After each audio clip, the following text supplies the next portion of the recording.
The temps are getting better and you're looking to entertain, so I've asked Alyssa Dunn, the BA bartender, to help me with making some cocktails with a fall theme. Hello, Alyssa. Hi, how are you? How are you? I'm great. This is good. So I found you on Instagram. Yes. It was really cool, and you started showing people how to make cocktails over the summertime. I did. It was really, and it started to take off.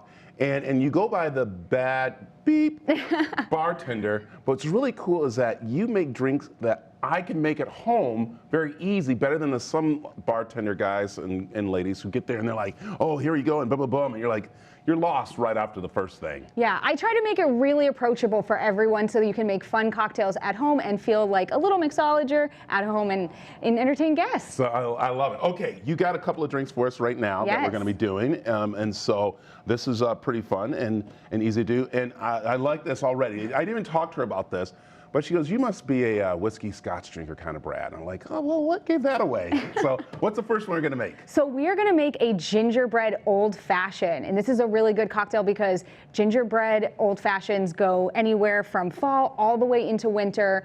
And then, you know, who doesn't love an old fashioned? And plus they're easy to make at home. You only need 3 ingredients to do it. All right. So you ready? Let's get started. Okay, so the first thing we're gonna start with is any classic old fashioned, you have some Angostura bitters. So we're gonna throw some of that in our mixing glass. All right. And is there a certain, you just top a couple Just top it off. So about like 6 to 8 dashes. Okay. Okay, and then this is our homemade gingerbread syrup. So this is a pretty easy syrup to make.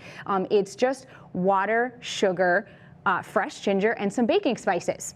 There you go. So we're just gonna add about 0.25 ounces of that. And that's where you use the jigger. That's where we use. And you need to make sure you measure this out a little bit, don't you? It's really important to measure all of your ingredients when you're making cocktails because you want them to be as balanced as you can. Making cocktails is really more like baking than it is cooking, although I will take a cocktail over a cake anytime. Okay, so then of course we need our bourbon. There you go. You can use whiskey if you do have that at home. So it's gonna be 2 ounces of our whiskey. All right. Right in there. And then we're gonna add some ice. And that's the important part. You just put 2 ounces in, better than trying to put a bunch in there to, you know, find your taste a little bit. So, and the ice is very important. Can you show the people, this is very important, people. This is not your Circle K or anything ice. These are, you make these at home, right? I do make these at home. And you can get these at what is it, like Bevmo or True Foods? You can get these little things. Oh, absolutely. Yeah, they're just 1-by-1 ice cubes. Yeah. And they're great for making cocktails because they don't break up the way ice does that you get out of a store or out of a bag and then can over dilute your cocktail. Got it, okay. Okay, so we're just gonna give this a little stir. All right. Make sure it's nice and chilled and it has a little bit of water for dilution so that it's a little easier on the palate, not that too much of that burn of the whiskey. Okay, and I know I'm gonna be making a drink over here, but I wanted to ask you, what's the difference between stirring and shaking? Because, you know, with Bond out, everyone's like, you know, shake or stir or whatever. Right, so a martini does classically come stirred. Usually the rule of thumb is if your cocktail has any citrus in it, so something like a margarita or a Cosmo, you wanna shake it. If it's just booze, so an old fashioned, a Manhattan, you wanna stir it. Got it, okay. So there you go, and then? And then we're gonna strain it. I have this beautiful clear ice cube. That's the big rock. And that's gonna get strained just right over. Oh, look at that. Yeah. Okay, and then of course we have to garnish it with an orange. Okay. So we're gonna just take our fruit peeler, do 1 nice big strip. All right. And give that a little pinch right over it. Look at that. And there we go. There it is. Gingerbread old fashioned. I like it. Okay, now we got time for me to make a drink. And these are pretty cool that you can make in and around the house and stuff. So what am I going to do? So we are going to make a espresso martini, but a pumpkin spice latte martini. Okay. Super fun. All right. Okay, so what's my first thing? First thing we're going to do is in the bottom of our tin, we're going to add our espresso. Okay. So it's 1 ounce of espresso if you're following along at home. Got it. And then 1 ounce of the pumpkin spice liqueur, which is also really easy to make at home. Okay. It's just pumpkin puree, water, sugar, and baking spices. Got it. And then our vodka.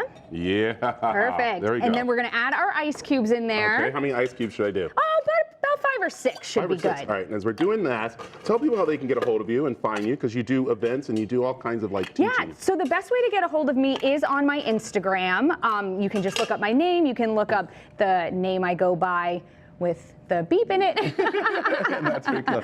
And I will have these recipes on my Instagram if anyone is interested. I like it. Okay. Okay, so we're gonna put our top right back on there. Okay. And you're gonna give it a good shake. A and good remember, shake? yeah, shaking's all about having fun. Yeah, really wake it up You there. smile when you shake. Yeah. There you go. You smile when you shake. Okay, is that pretty much right there? Yeah, that's good, that's good. Okay. Okay, now we're gonna strain it into our coupe glass. All right. So the strainer's gonna go right on top here. Okay, and these are cool tools to have, just like that. Yeah, yeah. If then- anyone needs any bar tools, there's a company. Pour it in? Yeah, just pour it right over. There's a company called Cocktail Kingdom, and they sell all types of barware that you can use at home to make and have fun cocktails. Yeah. All right. And Okay. then Just a little sprig of cinnamon on top, just of a little. course. Just a little. There we go. Like that? Yeah, just And like that's it. that. That's it. There you go. There you are. All right, your fall cocktails for those entertaining friends at home. She also does teach you how to make them pretty much non-alcoholic ones and stuff. Oh, yeah, absolutely. Great to have. Thank you for joining us.